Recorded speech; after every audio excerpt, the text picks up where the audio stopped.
Cerita novel romantis. Jodohku Gadis Kampung. Bab 37. Pesan dari Ayah. Winina terdiam setelah melihat kepergian Kak Yumna yang biasanya selalu bersahabat dan dekat dengannya. Untuk sesaat, Winina duduk di bangku belakang menghadap kebun dan sawah di sana. Dia menghela napas. Bertanya-tanya apakah dirinya salah telah memperlakukan Yuri dengan begitu kejam, padahal Yuri adalah saudara tirinya. Saat sedang terdiam, Krishna keluar dan menemui Winina. "Nah, ibu kira kamu kemana? Ayo masuk, ayah kamu udah bangun. Katanya mau ngomong." "Bu, bisa duduk dulu gak?" Winina mau ngomong. Winina melihat Krishna baik-baik saja, tapi dia perlu tahu kebenarannya. "Bu, ibu gak masalah tentang Yuri." "Yuri? Gak masalah, dia emang jahatin kamu. Pantes dia di penjara. Jangan mikirin apa-apa, ibu emang mau dia dikasih hukuman. Kan selama Yuri gak kerja, kebutuhan ibu tetap terpenuhi sama kamu."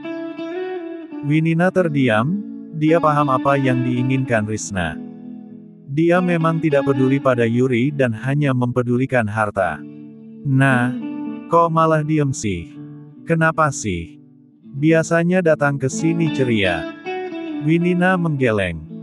"Winina masuk dulu, mau ketemu ayah," ucapnya. Winina mengetuk pintu kamar ayahnya yang sudah terbuka kemudian masuk. Dia melihat ayahnya sedang duduk di kursi sofa di sana. "Ayah," ucap Winina dengan manja dan mencoba menutupi kesedihannya. Dia mendekap ayahnya sekilas sebelum duduk di sofa lain. "Ayah tidurnya lama banget. Kamu kesini sendiri? Apa sama suami kamu?" "Sendiri, Mas Peter lagi kerja." "Oh, iya. Kok ayah kayak yang gak semangat sih ketemu Winina? Kenapa?" Baru saat itu tatapan mata ayahnya beradu dengan Winina. "Nah, ayah mau ngomong serius sama kamu." "Kenapa?" "Ini tentang Yuri." Winina menelan salivanya. Ayah tahu dia salah, dia kejam. Tapi sebagai saudarinya, meskipun tiri, tolong bebaskan dia. Kasihani dia. Semua orang di sini sudah berburuk sangka sama kamu. Mereka bahkan menjauhi keluarga kita. Nama kamu buruk di sini, nah." Sebelumnya Winina tidak mempedulikan cemoohan, tapi akibat hormon kehamilan, dia menjadi agak sensitif. Apalagi saat tahu hal ini juga berdampak pada ayahnya. "Tapi itu keputusan Mas Peter, ya. Kamu bujuk suami kamu, ayah yakin dia mau dengar kamu." "Tuan Jackson ingin bertemu dengan Anda selepas siang ini, Tuan." "Michael Jackson?" tanya Peter. Membuat Hans terdiam, bingung harus mengatakan apa. Karena kepribadian Peter terlihat bertolak belakang dengan yang aslinya. Yang mana membuat Peter tertawa. "Tenanglah, aku hanya bercanda. Aku hanya senang kalau istriku sedang hamil." "Selamat, Tuan. Sepertinya Anda akan merayakan pesta sebentar lagi." Peter menggeleng. "Tidak ada pesta tanpa Luke, tapi dia kini benar-benar jauh dari jangkauanku." Hans hanya mengangguk. "Suruh Tuan Jackson ke ruanganku saja. Ada orang dari majalah Business of yang ingin mewawancarai Anda, mereka meminta waktu." "Apa aku akan disandingkan dengan orang-orang?" "Tidak. Ini majalah Amerika, khusus majalah bisnis." "Apa topik yang mereka inginkan?" "Tentang perkembangan bisnis Anda." Peter mengangguk-angguk. "Akan aku pikirkan, iya." Ucapan Peter terhenti saat dia memegang dadanya. "Anda baik-baik saja, Tuan." "Aku hanya merasakan kram," ucap Peter sambil berdiri. "Aku akan ke kamar mandi." Hans mengangguk. Karena mereka berada di restoran private, kamar mandinya berada di dalam ruangan yang sama, hanya harus melewati lorong. Sambil menunggu, Hans memakan makanan China kesukaannya. 5 menit. 10 menit. 15 menit. Hans menyadari ada sesuatu yang salah, dia segera berdiri dan menuju kamar mandi. Dia mengetuk dari luar sebelumnya. "Tuan." Tidak ada jawaban. Yang membuat Hans memilih mendobrak pintunya seketika hingga pintu terbuka. "Tuan." Hans kaget melihat Peter tergeletak tidak sadarkan diri. Winina terdiam mendengar keinginan dari ayahnya, dia tidak tahu harus bicara apa pada Peter. Mengingat pria itu telah memberikannya segalanya, termasuk juga kesembuhan ayahnya. "Nanti Winina coba ngomong sama suami Winina ya," ucap Winina. Itu membuat ayahnya tersenyum senang dan terbatuk-batuk. "Ayah gak apa-apa." "Enggak, cuma kecapean aja." "Ayah kecapean kenapa?"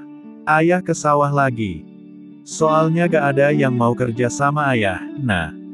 Jadi ayah terpaksa kerja sendiri." "Ibu?"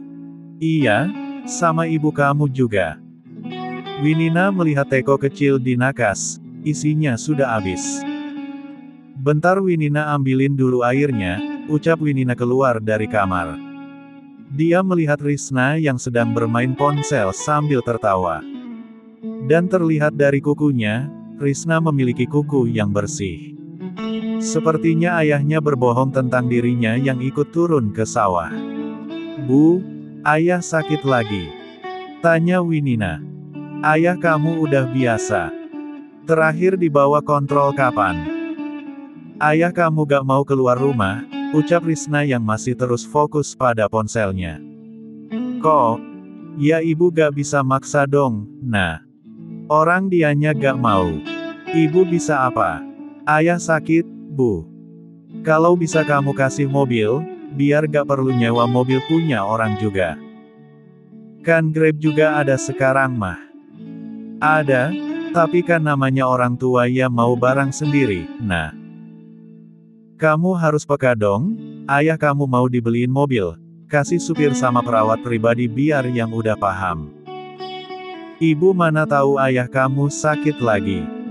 Kelihatan kali, ayah pucat. Ya udah, ibu pesen Grab nih."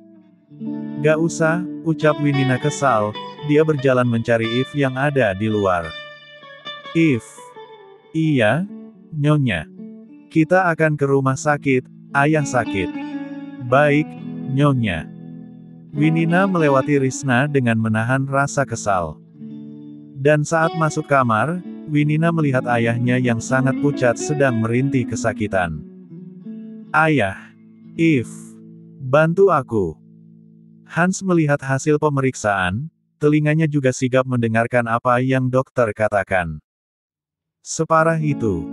tanya Hans untuk yang kesekian kalinya. Yang mana membuat dokter itu mengangguk. "Apa ada cara? Rumah sakit ini tidak mampu, tapi ada satu di Dallas. Ah, aku pernah mendengar tentang kabar itu." Di sisi lain, Peter terbangun dari tidurnya. Dia merasa sangat pusing. "Oh, sial, ada apa denganku? Apa karena efek kehamilan Winina menular? Apa penyakit hamil menular?" Dan saat mendudukkan dirinya, Peter mendapatkan telepon. Dia melihat mantelnya ada di sofa, membuatnya beranjak untuk mengangkatnya. Itu dari Winina. "Halo, sayang. Ada apa?" "Mas, ayah di rumah sakit, kamu bisa ke sini." Terdengar suara tangisan Winina yang mana malah membuat Peter sedikit panik. "Sayang, jangan menangis. Ayahmu akan baik-baik saja, aku akan ke sana. Jangan menangis." Aku panik, ternyata ibu tidak pernah mengingatkan ayah minum obat. Penyakitnya kambuh lagi, aku harus bagaimana? "Tenang dulu, aku akan ke sana. Jangan khawatir." Dan saat Peter memakai kembali mantelnya dan hendak keluar dari ruangan, hal itu bersamaan dengan Hans yang masuk. "Hans, kita harus ke rumah sakit lain, ayah mertuaku di sana." "Ada yang harus Anda ketahui, Tuan," ucap Hans. "Kita tidak punya waktu. Ini tentang kondisi tubuh Anda, lanjutnya kemudian memberikan hasil pemeriksaan itu. Tatapan wajah Hans membuat Peter terdiam dan membacanya. "Kenapa kau terlihat begitu serius?" Sampai akhirnya Peter membacanya, dia terdiam untuk sesaat kemudian berkata, "Jangan sampai siapapun tahu, bahkan Winina." Winina menangis di sana melihat keadaan ayahnya yang kembali terbaring lemah di atas ranjang. Sementara itu, Krishna malah sibuk dengan ponselnya. Membuat Winina berkata, "Ibu rawat ayah gak sih?" "Nah, ibu rawat ayah kamu, bukan maksa dia. Lagian dianya gak mau ya mesti gimana. Ayah kamu mikirin omongan tetangga mulu. Ya maklum kali tinggal di kampung mah, semua urusan pasti dibantu sama tetangga. Termasuk nyebarin yang aneh-aneh." Winina terdiam. Ibu sih gak masalah Yuri mau keluar atau masuk penjara. Yang mana malah membuat Winina semakin kesal, Krishna tidak ada gunanya. Sampai Winina memilih keluar dari ruangan itu setelah menyeka air matanya. Di mana di sana ada Eve yang melihat keadaan majikannya. "Anda baik-baik saja, Nyonya. Mas Peter belum datang." Eve menggeleng, membuat Winina memilih berjalan di lorong. "Anda mau kemana, Nyonya?" "Nunggu di lobi." Saat sadar Eve mengikuti, Winina membalikan badan, "Jangan ikuti aku." Yang membuat Eve cukup paham, dia memilih mengikuti secara diam-diam supaya tetap bisa mengawasi majikannya itu. Winina melangkah di koridor sampai di lobi, dia menunggu di sana. Memang benar, penyakit pikiran adalah sumber dari segala penyakit. Alasan Winina mau menikah dengan Peter adalah karena dia ingin ayahnya sembuh, jadi dia akan melakukan apapun yang membuat ayahnya sembuh. Menunggu beberapa saat, sampai akhirnya Winina melihat Peter yang datang. "Mas," panggil Winina. "Sayang, kok kamu di sini?" tanya Peter yang mendekat. Dia berjongkok di hadapan istrinya untuk melihat wajahnya yang ditekuk. Tangan Peter terangkat untuk menghapus air mata sang istri. "Jangan nangis ya, nanti kita obati lagi ayah kamu. Jangan nangis, kasihan bayinya, sayang." Winina yang sensitif itu mengerucutkan bibirnya menahan tangisan. Membuat Peter langsung memeluknya, dia melihat sisi lain dari istrinya. Yang biasanya tangguh, kini terlihat sangat lemah.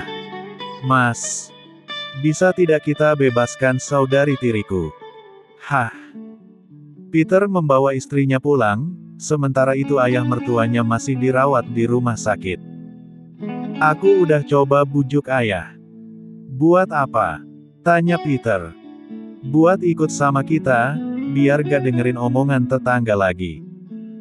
Peter yang sedang membuka jasnya itu menengok, menatap istrinya yang duduk di ribier ranjang dengan helaan napas dalam.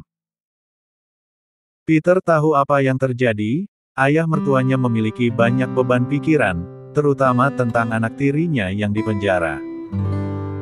"Nanti aku yang ngomong ya, biar ayah kamu mau tinggal di sini sama kita." "Ayah gak bakalan mau, Mas." "Ya, kecuali kalau aku yang bujuk, dia jadi mau." "Aku tahu ayah aku, dia gak bakalan mau, terus aku minta dia buat cerain ibu tiri aku juga." Kini Peter yang telah berganti pakaian itu mendekat dengan alis terangkat. "Ya, maksudnya, Mas, ayah aku nikahi Bu Risna cuma karena balas budi. Ya aku minta ayah aku cerain dia aja, kasih dia rumah yang itu sama sawah. Terus ayah ikut sama kita. Tapi dia gak mau, ayah aku bilang tetangga yang berisik. Kalau dia keganggu sama omongan tetangga kenapa masih mau tinggal di sana? Aneh. Sayang." Ucap Peter berjongkok menghadap istrinya, dia memegang kedua tangan Winina kemudian mengecupnya. "Mungkin ada alasan yang gak bisa dikatakan, seperti tempat itu banyak kenangan untuk ayah kamu." "Banyak kenangan untuk apa kalau udah gak betah?" gumam Winina dengan suara kecilnya. "Aku harus gimana? Iya, nanti aku ngomong sama ayah kamu biar ada solusinya. Kalau enggak, kamu mau bebasin Yuri. Peter menelan salivanya. Dia tahu jika dia melakukan itu, maka lawannya adalah Darrell. Bersambung.